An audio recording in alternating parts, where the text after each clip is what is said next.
अब इसके बाद मैं आमंत्रित कर रही हूँ her excellency Shrimati Draupadi Murmu, honourable governor of Jharkhand Ranchi. पहले दादी जी का सम्मान करेंगे। हमने कल आपको बहुत सुंदर सुना, आपने बहुत सुंदर विचार हमारे सामने रखे।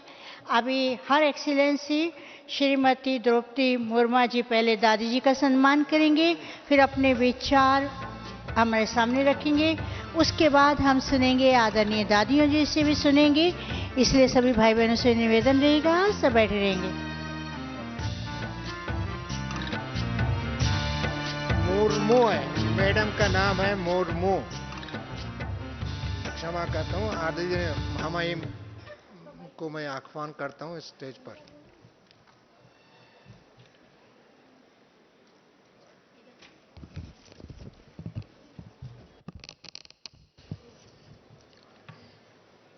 ओम शांति।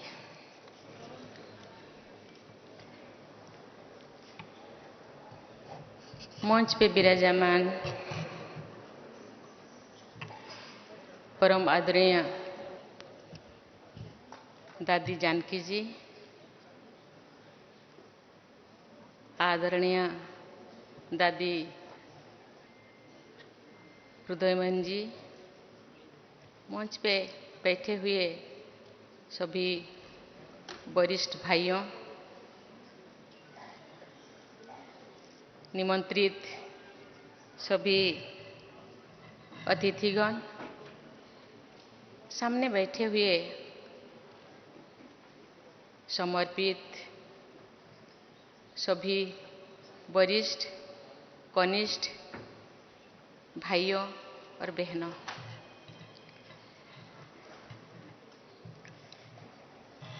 कुछ बोलने से पहले मैं दादी जी के 100वें जन्मदिन पर बहुत बहुत बहुत बधाई देती हूँ और आशा करती हूँ दादी ऐसे ही हम सबको प्रेरणा दे, हम सब के मन में के अंदर ऊर्जा पैदा करें, हिम्मत दे, हौसला दे। हम सब उनके छत्र छाया से तले रहकर हम सबके हौसला बढ़ाए। हम सब जानते हैं कि अभी सारे विश्व में जैसे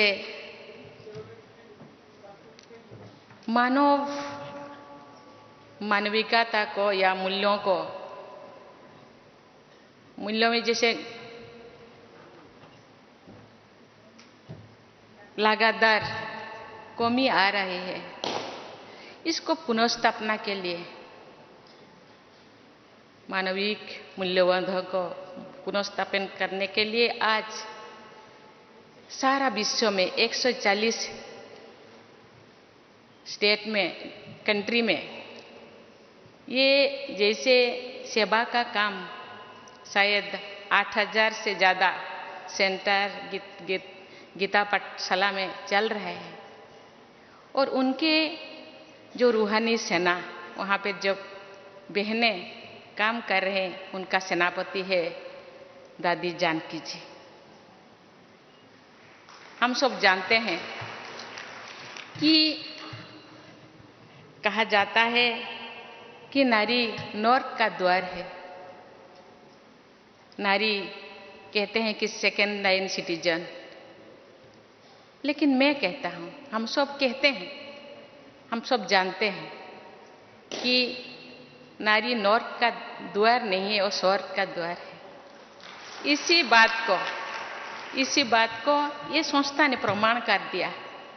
ये संस्था का जो भी चीफ होते हैं, चाहे सेंटर हो, चाहे गीत पाठशाला हो, चाहे सारा विश्व में जितने भी सेंटर्स है, उसका लीडर होते हैं महिलाएं और बहनें। शक्ति के बिना शिव अधूरा है,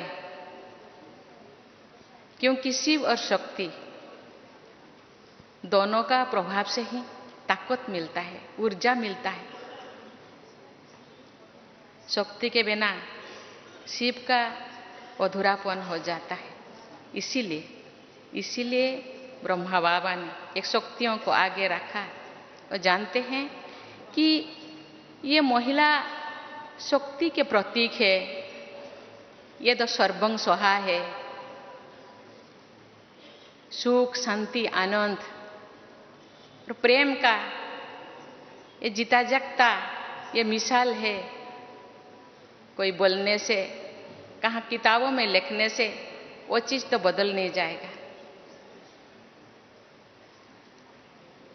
लेकिन आज लोगों की मानसिक स्थिति को बदलना जरूरी है और बदल भी चुका है। आज चारों तरफ ये है, भारत में ही है नहीं, सारे विश्व में कहते हैं महिलाओं को आगे लाना होगा। और समझते हैं आज नेगेटिविटी इतने बढ़ने का एक ही, मुझे बहुत सारे कारणों से एक ऐसे रीजन है, क्योंकि हम लोग महिलाओं को नेग्लेक्ट करते हैं। महिलाएं आगे आना चाहिए। आज चारों तरफ आरक्षण के लिए नारा लग रहा है। पॉलिटिक्स में आरक्षण, नौकरियों में आरक्षण और हर चीज में आरक्षण चाहिए महिलाओं को। लेकिन मैं जानती हूँ महिला के अंदर इतना पोटेंशियलिटीज है। आज हम देखेंगे तो हर जगह, अभी बॉर्डर सिक्योरिटी में भी वो ऐसा काम करते हैं जो भाई लोग नहीं कर पाते।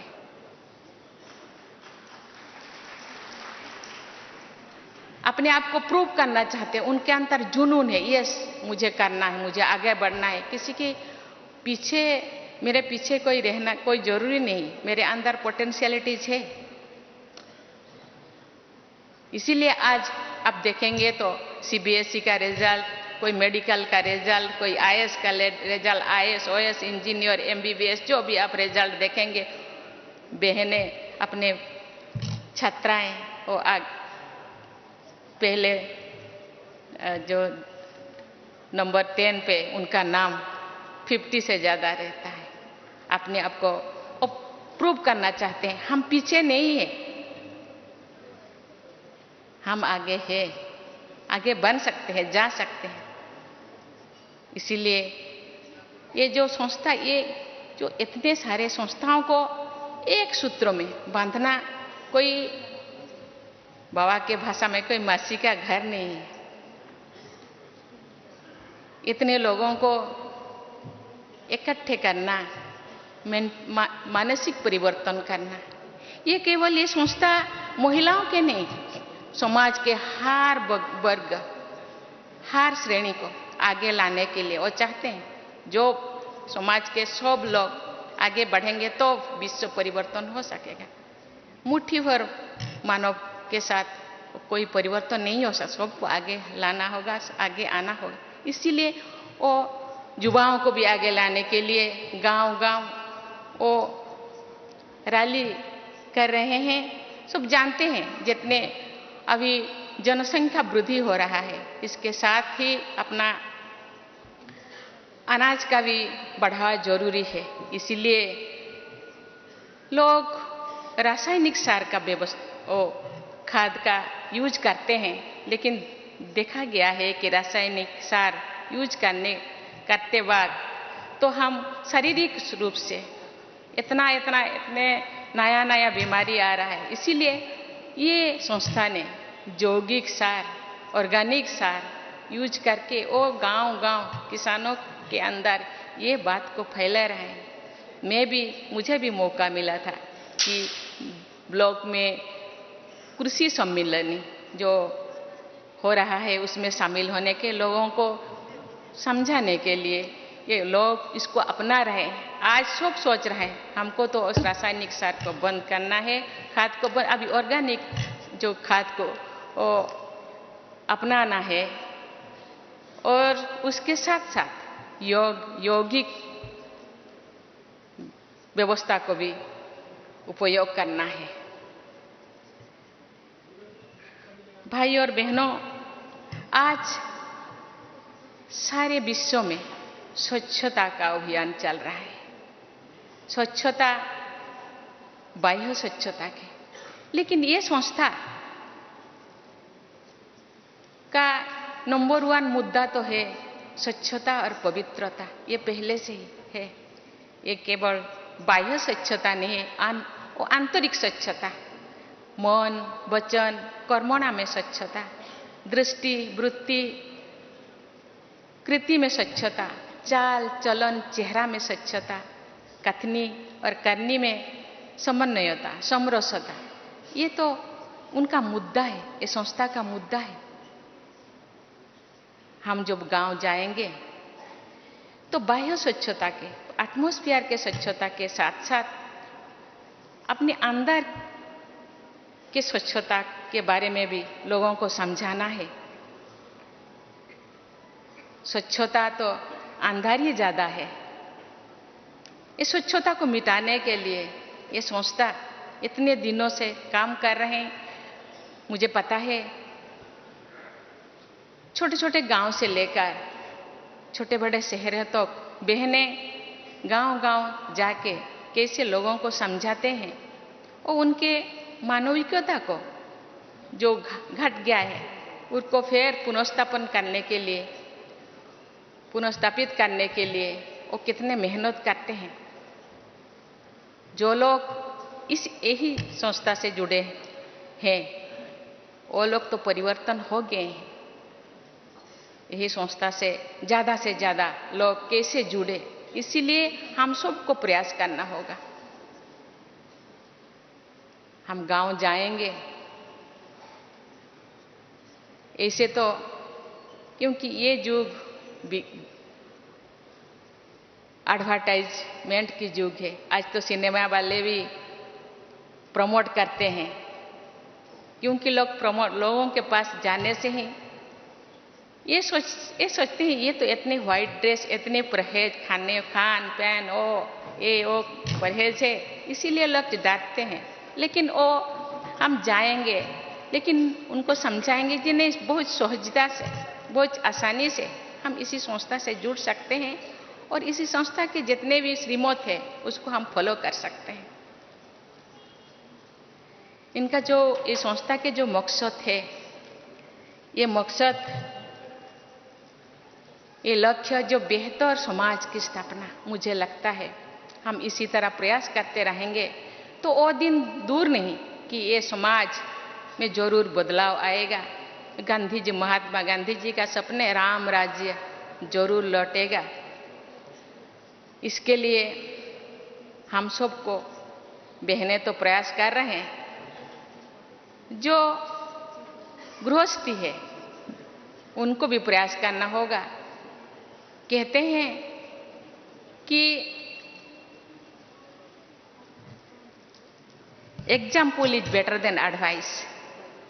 अपने आप को एग्जाम्पल बनाना है। यस, हम कर सकते हैं। हम महाकाश पे जा सकते हैं, मिट्टी के अंदर जा सकते हैं, पानी के गहराई में जा सकते हैं। तो इतना सारा, इतने थोड़ा से काम हम नहीं कर सकते। मैं जो सेंटर से बिलोंगिंग करती हूँ, वहाँ एक बार मुझे बहन जी ने बोली, दीदी आप थोड़ा गाना गाइए। मुझे तो गाना नहीं आ रहा है। तो मैंने मुझे हिंदी गाना मुझे याद आ गया, जो खिल सके ना ओ फूल हम है, तुम्हारी चरणों के धूल हम है, दया की दृष्टि सदा ही रखना, तुम्हें हम माता पिता तुम्हें। बहन जी ने बोले, दीदी आप तो बाबा कहते हैं, बच्चे आप चरणों के धूल नहीं है, आप मेरे दिल के धड़कन है, आप तो आंखों के तारा है, आप तो मेरे दुलारी है, आप तो राजा है, राजा बेटा है। दया की दृष्टि नहीं, माता पिता अपने बच्चों को दया नहीं करते हो तो अधिकार से, अपना अधिकार है, मेरे जो कुछ है वो तुम्हारे है, मेरे जो कुछ है वो तुम्हारा है, उसको दया की कोई जरूरत नहीं। लेकिन जो बच्चे जो बिगड़ जाते हैं, माता पिता भी थोड़ा गुस्सा करते हैं, आपको कुछ भी नहीं मिलेगा, एक फूटी कौड़ी नहीं मिलेगा, लेकिन फिर भी मिल जाता है, क्योंकि हम सब लीगल हेयर है ना, बाबा का लीगल हेयर है, बाबा का जो कुछ है, बाबा में जो गुण है, जो क्वालिटी है, हम में भी वही क्वालिटी है, लेकिन उस क्वालिटी को पहचानना चाहिए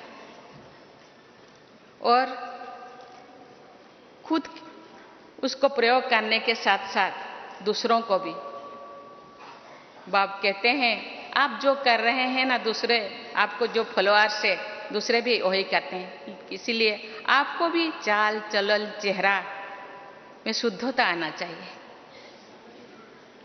आपका वृत्ति में शुद्धता आना चाहिए, तो आपका फॉलोअर्स में भी आपके जो करते हैं वो जरूर करेंगे और विश्व का परिवर्तन जरूर होगा।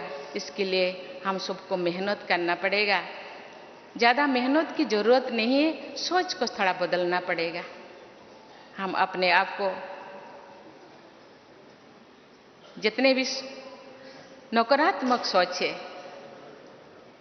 उसको बदलकर सकारात्मक सोच लाएंगे और बाबा के श्रीमत में चलेंगे।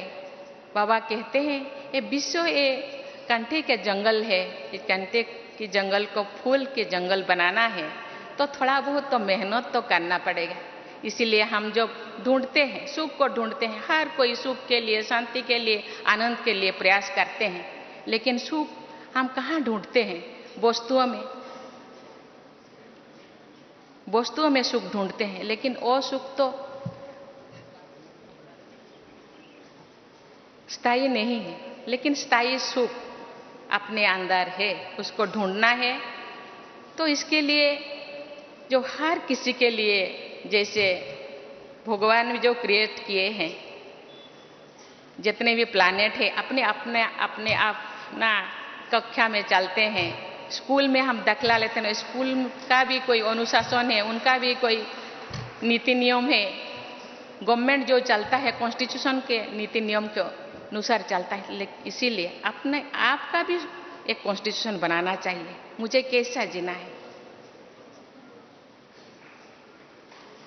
मुझे ऐसा जीना है कि मुझे देखकर बोले कि यस ये जो कर रहे हैं अच्छा कर रहे हैं, इसीलिए इतने फॉलोअर्स है। लेकिन इसी बात को, इसी मैसेज को लेकर के हमको गांव को जाना होगा, लोगों के पास जाना होगा, जरूर परिवर्तन होगा और राम राज्य जो सपना है महात्मा गांधी का वो जरूर वो पूर्ण होगा। और इस संस्था जो रूहानी संस्था जो पुनर्स्थापन, जो मूल्यों का जो पुनर्स्थापन करने के लिए जो सोच रहे हैं, आज चारों तरफ जितने भी यूनिवर्सिटीज है, यूनिवर्सिटी में आज वैल्यू एजुकेशन के बारे में सोचते हैं। आज थोड़ा बच्चे ये दुनिया के ये चकचक्यों को देखकर थोड़ा रास्ता भूल गए हैं, उनको रास्ता दिखाना हम सब का काम है। इसीलिए मैं तो गवर्नर तो चांसलर होते हैं, अपना जो स्टेट में 5 यूनिवर्सिटीज है मूल्य एजुकेशन या वैल्यू एजुकेशन के लिए, शायद नेक्स्ट अपना एकेडमिक सेशन से वो शुरू करेंगे और जरूर ये बदलाव आएगा। ये जो गीत है हम होंगे कामयाब एक दिन, जरूर हम होंगे कामयाब। ओम शांति।